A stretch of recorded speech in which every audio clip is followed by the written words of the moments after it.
tout l'heure nous avons part de le Seigneur Jésus-Christ. Sur le chemin de la maison de Jairus, il a guéri la femme souffrant de perte de sang. Parce que cette femme, envers le Seigneur Jésus-Christ, avait beaucoup de foi, car elle disait, si seulement je touche ses vêtements, je serai guéri. Si seulement je touche ses vêtements, je serai guéri. Dès qu'elle la touche immédiatement, sa maladie a été instantanément guérie. Ce moment-là, le Seigneur Jésus-Christ se dirigeait vers l'assemblée du chef de la synagogue de l'époque, vers la maison du chef de la synagogue Jairus. Il s'est mis en route. Pendant qu'il allait chez le chef de la synagogue ou sur le chemin de la maison de Jairus, que faisait-il? Car la petite fille de Jairus était gravement malade. Sur le point de mourir. L'article de la mort. Beaucoup de gens sont venus dans la maison de Jairus pour pleurer cette petite fille. Jairus a couru chercher le Seigneur Jésus. Ce moment-là, le Seigneur en chemin vers la maison de Jairus. Sur la route, alors qu'il allait guérir la petite fille de Jairus, quelqu'un est accouru et est venu dire Jairus, Jairus, Jairus, ce n'est plus la peine de dranger le mâtre, car ta petite fille est morte. Ce moment-là, Jairus a été attriste, extrêmement affligé. Il a appris que sa propre fille de 12 ans, sa petite fille était morte. Il était extrêmement affligé. Il gardait pourtant un petit espoir. Ce petit espoir était d'après que le Seigneur Jésus-Christ, en arrivant chez Jairus, la petite fille de Jairus, ne soit pas encore morte. Mais maintenant, alors que le Seigneur n'est pas encore arrive chez Jairus, il a de nouveau appris que la petite fille de Jairus était morte. Jairus était extrêmement affligé et la personne qui est venue apporter la nouvelle. Jairus a aussi dit, ce n'est plus la peine de dranger le mâtre, ce qui signifie, ce n'est plus la peine de dranger notre Seigneur Jésus, car la petite fille de Jairus était morte. Il pensait que, si la petite fille était encore en vie, alors le Seigneur Jésus pourrait la guérir. Mais puisque la petite fille était morte, alors, faire venir un médecin, faire venir notre Seigneur Jésus, pour guérir cette petite fille, c'était impossible. Parce qu'elle était morte. Mes frères et sœurs, avez-vous entendu parler d'un hôpital où une personne est morte, a rendu son dernier soupir. Son esprit a quitté son corps. Et qu'on puisse la guérir, la faire ressusciter. On n'a jamais entendu cela. Peut-être que certains hôpitaux disent, cette personne était morte, et elle est ressuscite. Il semble que cette personne n'était pas vraiment morte. Il se peut que son esprit soit encore l'intérieur, et qu'elle soit simplement l'agonie, mais cependant, le Seigneur Jésus-Christ. Mais la fille de Jairus était vraiment morte. Elle ne respirait plus. Ce moment-là, nous nous demandions si le Seigneur Jésus-Christ pourrait guérir la fille de Jairus. Le Seigneur dit Jairus, ne crains pas, crois seulement, et ta fille sera sauve. Mais Jairus dit, Seigneur, mais ma foi est insuffisante. Comment Jairus pourrait-il avoir assez de foi?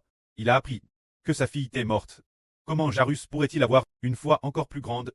Le Seigneur dit, ne crains pas, crois seulement, ta fille sera guérie. Mais Jairus dit, Seigneur, j'ai de la foi, mais ma foi est insuffisante. La foi qu'avait Jairus signifiait, si ma fille n'était pas morte, j'aurais la foi de croire que notre Seigneur Jésus pouvait la guérir. Mais maintenant, que ma fille est morte, ma foi est insuffisante.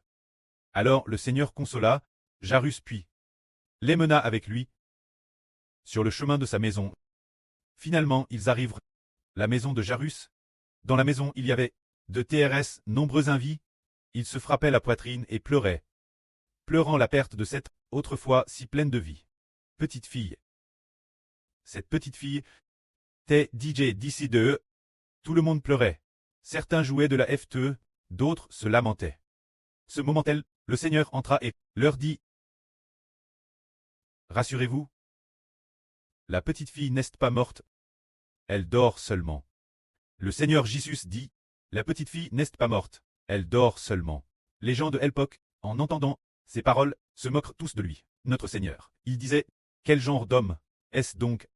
Alors que la petite fille est bel et bien morte, il ose dire qu'elle ne fait que dormir. Beaucoup de gens bavardaient, mais le Seigneur renvoya tous. Les invités venus chez Jairus, il les fit sortir et ne les laissa pas rester. Ce moment-là, le Seigneur ferma la porte de la maison. Prit avec lui Jairus, la femme de Jairus, et 3 de ses disciples. Ces 3 disciples étaient Pierre, Jean et Jacques. Ils entrent dans la chambre de la fillette. Ce moment-là, la fillette était tranquillement allonge sur le lit. Car elle venait de rendre LME. Elle ne respirait plus. Alors frère et sœurs, en voyant cela, que va faire le Seigneur Jésus-Christ? Le Seigneur va-t-il permettre la fille de Jairus de revenir la vie? Le Seigneur a dit ainsi. La jeune fille, je te le dis, élève-toi. Et ce moment-là, la jeune fille a ouvert les yeux et cesse l'œuvre de son lit. Alors Jairus et sa femme ont vu de leurs propres yeux cette jeune fille ressuscitée d'entre les morts. Les 3 apôtres du Seigneur ont également été témoins de cela. Puis le Seigneur a dit, Jairus, donnez-lui quelque chose. Mangez cette jeune fille, car elle a vraiment faim. C'est ainsi que le Seigneur a encore ordonné Jairus ne dis surtout pas ce que j'ai fait, qui que ce soit. C'est ainsi que la petite fille de Jairus, cette fille de Jairus, a été d'entre les morts, par le Seigneur Jésus-Christ, ressuscite d'entre les morts. Voyons pressant ce pouvoir et cette autorité du Seigneur Christ, qui font que nous, aujourd'hui, peut-être pensons-nous, le Seigneur Jésus a-t-il vraiment ce pouvoir de ressusciter la fille de Jairus? Mais après tout aujourd'hui, le Seigneur n'est plus parmi les hommes. Le Seigneur est au ciel. Si maintenant, le Seigneur est parmi nous, alors nous croirions qu'il ressusciterait certainement ceux qui sont décédés. Mais maintenant, le Seigneur est au ciel. Il n'est plus sur terre. Peut-il guérir nos maladies? Peut-il accomplir tout ce que nous lui demandons? Frères et sœurs, pensez-vous que le Seigneur le puisse? Aujourd'hui il n'est plus nos CTS. Notre sœur Zaouan dit, oui il le peut. Mais le peut-il vraiment? Si le Seigneur était nos CTS, nous dirions, Seigneur, ton enfant a mal ici. Je te prie de me guérir. Le Seigneur dirait, d'accord.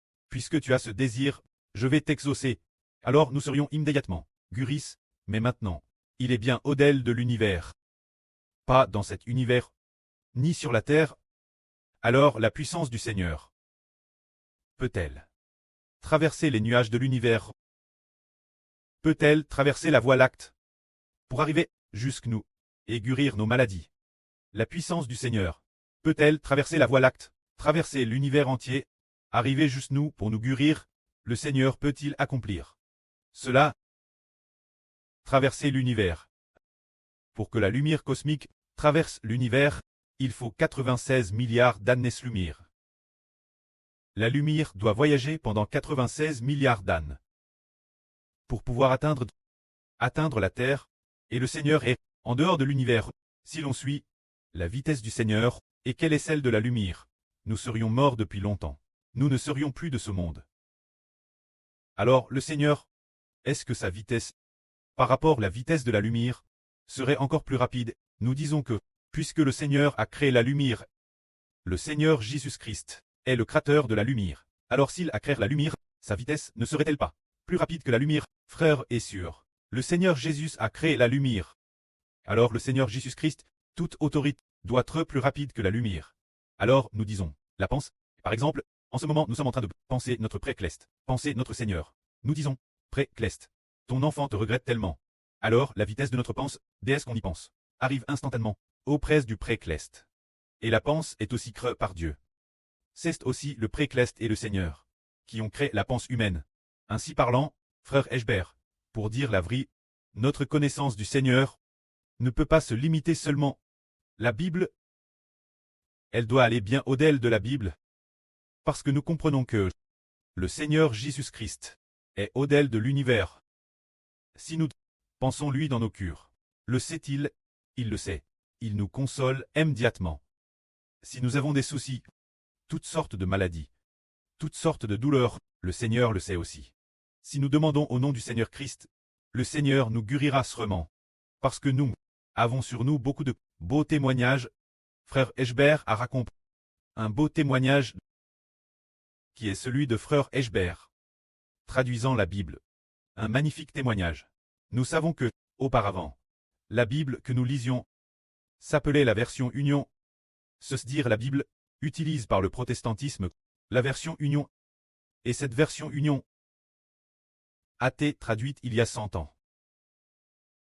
Lors de cette traduction il y a 100 ans, au total, cela a pris plus de 30 ans.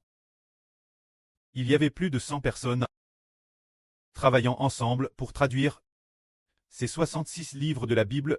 Plus de 100 personnes iront consacrer plus de 30 ans avant de réussir la traduction, la traduisant en Nouveau et Ancien Testament. Mais ce moment tel, frère Eschber, pousse par l'esprit du prêt, devait traduire la Bible, parce que le prêt, en l'espace de 3 jours, lui a donné 2 rêves, un RVE le premier jour, et un autre RVE le 3e jour, lui disant de traduire la Bible. Frère Eschber citait un peu, s'inquiétait un peu, surtout après avoir vu sur Internet qu'il est dit que la Bible a mis plus de 30 ans très traduite par plus de 100 confessions et pasteurs, et qu'il y avait aussi d'étrangers. Les pasteurs se réunissent pour traduire. Dès que Iber a vu ces donnes, il a voulu faire marche arrière, disant tant de personnes pour achever la traduction. Mais eux comprennent tous l'anglais, comprennent les langues trangres, comprennent l'hébreu. Ils comprennent tous ces langues. Le frère Iber ne comprend pas ces langues, et n'est pas non plus pasteur, et n'a pas ce don. Alors il était un peu inquiet. Mais il se rappelle les 2 rêves de son preux, disant que Iber a la capacité de traduire la Bible, surtout. Ce matin, il a rêvé d'une femme religieuse, tenant une Bible chrétienne, débattant avec Iber, débattant dans le RVE. Finalement, dans le RVE, elle a dit « L'homme ne peut pas atteindre le royaume des cieux ». Iber a dit « Le Seigneur Jésus-Christ a dit qu'il faut s'efforcer d'entrer dans le royaume des cieux. Comment peux-tu parler ainsi ?» En contredisant la volonté du Seigneur, le Seigneur a dit « Frappez continuellement, et l'on vous ouvrira. Une personne indrule comme toi ne pourra certainement pas l'atteindre, mais ceux qui croient pourront l'atteindre. Car le Seigneur a dit « Le royaume des cieux s'obtient par l'effort, en y entrant en frappant, et il a dit aussi « Efforcez-vous d'entrer par la porte étroite. » Tu dis que l'homme ne peut pas atteindre le royaume des cieux. Oh, cela est-il écrit dans la Bible? Alors elle a ouvert sa Bible, il y avait beaucoup d'erreurs. Ainsi, elle n'a pas pu trouver non plus le passage disant que l'homme ne peut pas atteindre le royaume des cieux. Alors, finalement, elle a laissé sa Bible et est partie dans le RVE. Le frère Iber TTRS en colre, disant « Pas tenant que la parole de mon Dieu est ainsi traduite par ces gens dans des Bibles erronées, pendant de fausses doctrines, parmi les hommes, faisant croire au monde que l'homme ne peut pas atteindre le royaume des cieux, qu'il n'est pas nécessaire de le chercher avec foi, qu'il ne sert rien de le chercher. Beaucoup de gens ne veulent plus le chercher. C'est alors qu'il s'est réveil du RVE. Se réveille à pouce. Iber dire « Je dois avoir la foi, bien que la Bible Union Version ait mis 30 ans, trade entièrement traduite, et qu'il ait fallu plus de 100 pasteurs pour réussir cette traduction, et que ces pasteurs étaient tous terrestres rudis, avec toutes sortes de bagages linguistiques, bien que je ne connaisse pas les langues trangres, mais par la foi en notre pré-cleste, et au Seigneur Jésus-Christ. Elle sera traduite avec succès. Alors, lorsqu'il a décidé de traduire, il a touché la Bible et l'a ouverte. En feuilletant au hasard, la Bible, je suis tombé sur un passage du livre de Zacharie, qui disait que cette parole s'adressait Zorobabel, ce n'est ni par la force, ni par la puissance, mais c'est par mon esprit. Héber a dit, pour traduire la Bible, ce n'est pas une question de force, ni de puissance, mais c'est en comptant sur l'esprit que cela se fait. C'est ainsi que le frère Héber, en seulement 3 ans et demi, l'a traduite en ce qui est notre actuelle sainte montagne de Sion. Ils ont mis 30 ans, mais le frère Héber n'a mis que 3 ans et demi pour la finir. C'était terminé. Il était plus de 100 personnes, alors que le frère Héber était tout seul. Bien sûr, il y avait aussi le frère Rehoboth, qui aidait le frère Héber vérifier, et c'est ainsi que cela s'achève, alors par la foi. Tout est possible. Et aujourd'hui, nous bâtissons le temple, également par la foi, pour recevoir de merveilleuses bénédictions. Que la gloire soit auprès et au Seigneur. Amen.